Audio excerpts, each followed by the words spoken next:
Le hasard, c'est Dieu qui se promène incognito, a dit Albert Einstein. Certes, la candidate du Parti Les Démocrates pour la présidentielle de 2021, Rekiat Madougou, n'aurait imaginé que la situation qu'elle traverse depuis 2 ans allait mettre les détenus Peuls sur son chemin. Ou plutôt, dans ce lieu où ses bourreaux ont décidé de lui réserver, c'est-à-dire la prison de Misrété. Mais comme Mère Teresa a dit, ne laissez personne venir à vous et repartir sans être heureux. L'Amazone Rekiat Madougou a pris sur elle le devoir de ne pas se taire au regard de l'injustice grandissante que subissent les Peuls. Car, dit-elle, vous ne me contraindrez pas à taire les injustices qui me parviennent. Alors, comme dans sa libre tribune d'il y a quelques jours, elle a décidé à nouveau de dénoncer la situation très préoccupante des Peuls en détention afin que le président Patrice Talon sache vite prendre les décisions qu'il faut pour ne pas aggraver davantage le climat qui prévaut dans le septentrion du fait des attaques terroristes par-ci par-là. Voici ce qu'elle dénonce. Chères toutes et tous, chères héroïnes et héros de tous nos combats, amazoniens et amazoniennes.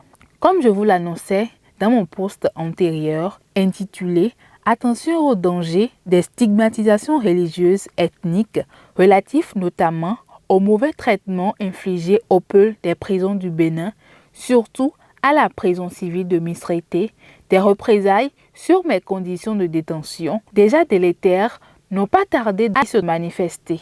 Que vous êtes prévisibles, mes chers geôliers. En effet, je viens d'être informé par mon conseil au cours de sa visite de cette nouvelle décision unilatérale prise par le régisseur sur ordre de la hiérarchie, m'interdisant désormais d'échanger avec mes co-détenus en présence de nos avocats communs au mépris du Code de procédure pénale. Ce énième durcissement de mes conditions auquel je m'attendais a cela de pathétique qu'il infantilise des pères de famille, haut gradés, feignant d'ignorer à leur poste de responsabilité que la Constitution du 11 décembre 1990 dispose en son article 34 que tout citoyen béninois, civil ou militaire, a le devoir sacré de respecter en toutes circonstances la Constitution et l'ordre constitutionnel établi ainsi que les lois et règlements de la République. Et poursuivant à l'article 40, l'État a le devoir d'assurer la diffusion de l'enseignement de la Constitution, de la Déclaration universelle des droits de l'homme de 1948, de la Charte africaine des droits de l'homme et des peuples de 1981, ainsi que tous les instruments internationaux dûment ratifiés et relatifs aux droits de l'homme. Le nouveau durcissement, le troisième, en l'espace seulement d'1 mois, n'est que la preuve que ce que je dénonce relativement aux Peuls incarcérés est une réalité gênante pour le pouvoir public. Je prends acte de cette agression supplémentaire à ma personne, de la violation sans honte de mes droits, en plus de ma détention arbitraire. Bien que mesurant ce risque auquel je m'exposais, il est de mon devoir d'alerter l'opinion nationale et internationale de la stigmatisation dont est victime cette communauté. En ce qui me concerne, il se trouve que dans le même temps et sous mes yeux, d'autres avocats reçoivent concomitamment jusqu'à 10 de leurs clients.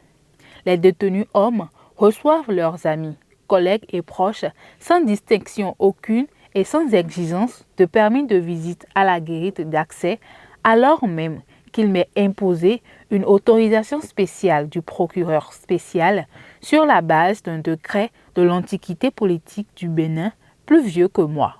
Les détenus hommes possèdent dans leur grande majorité chacun leur poste radio et passent au quotidien des milliers de coups de fil.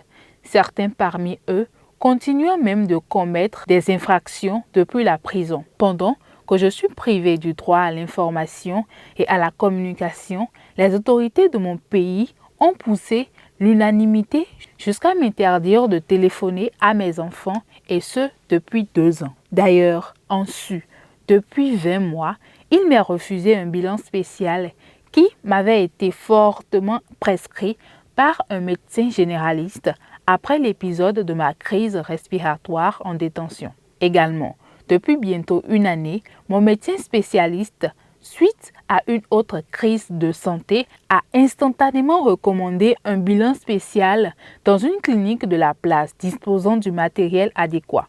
Cela, de nouveau, m'a été refusé.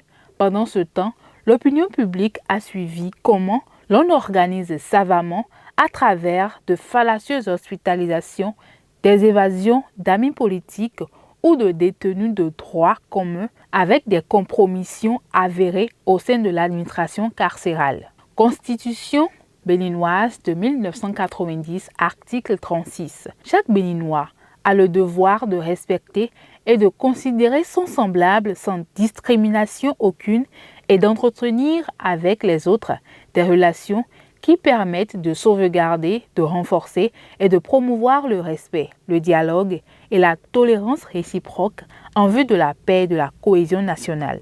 À quoi répondent donc ces nombreuses discriminations dont je fais constamment l'objet du fait de mes opinions qui dérangent? Je ne saurais achever mon propos sans revenir sur la situation des détenus Peuls en me fondant également sur l'article 36 cité supra. Il s'avère que presque aucun de leurs droits n'est respecté en dehors de la ration alimentaire insuffisante. Ils sont agglutinés entre 90 et 120 personnes dans un bâtiment construit pour 30 prisonniers. Résultat, l'hygiène fait mortellement défaut, ce qui expose constamment ces détenus à diverses pathologies se propageant rapidement. Leur accès aux soins de santé à temps est quasi inexistant. Et pourtant, de nombreux innocents figurent parmi eux. Dès lors, ils décèdent fréquemment faute de soins avant même d'être jugés.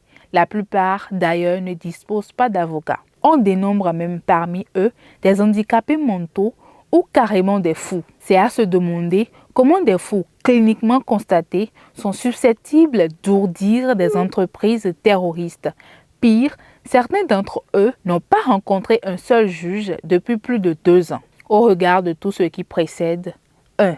À mes geôliers, vous avez certainement reçu pour mission de me tuer à petit feu, mais vous n'y parviendrez guère parce que je tiens ma résilience de celui qui détient votre souffle de vie. 2. Il ne m'arrivera que ce que Dieu seul aura permis et ceux qui se confient à l'Éternel ne sont jamais confondus. 3. Mais en attendant, veille mon Créateur prendre votre âme en pitié. En définitive, acharnez-vous autant que vous voulez sur moi. Je ne me tairai point, car le Bénin d'abord, le Bénin toujours. Tout expire, tel est le message de Rekiat Madougou. En résumé, on comprend quand l'Amazone déclare « Vous m'avez déjà tout fait subir, privé de tout.